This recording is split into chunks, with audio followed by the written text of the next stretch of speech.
حمد ووفاء دخلوا السجن. تابعني في اخر الفيديو او تابع الفيديو من اول ثانيه لاخر ثانيه واقول لك ايه اللي حصل بالظبط، وقول لي انت تاني ايه رايك. ده طبعا الخبر اللي طلع في تركيا من مواقع مصريه، ولكن كل ده مش حقيقي، دي كانت اشاعات.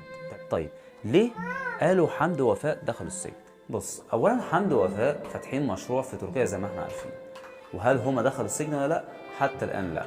المشروع ماشي معاهم الله اعلم، بس الى حد ما شغال معاهم لحد دلوقتي، يبقى ماشي.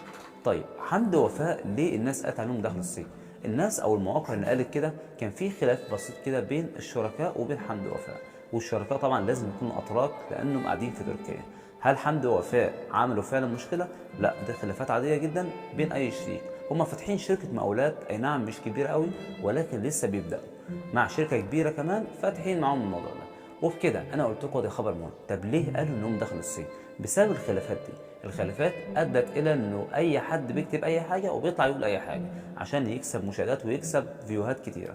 ولكن قبل كل ده ما تنساش تعمل لايك للفيديو بتاعي وتتابعني وتعمل مشاركه للصفحه بتاعتي عشان تظهر عندك، وهنقول اخبار كتيره زي ترندات كتيره، وهنقول اي اخبار حصلت بعد كده.